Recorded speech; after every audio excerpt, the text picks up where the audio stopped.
Welcome. In front of me I have Samsung Galaxy S21, and today I'm going to show you how you can turn off this double press power key feature.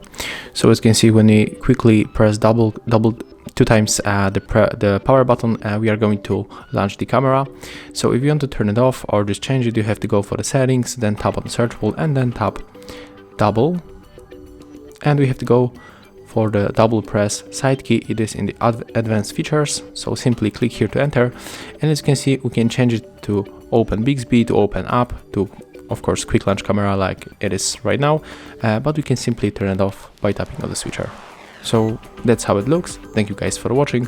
Leave thumbs ups, comments and subscribe to our channel. See ya!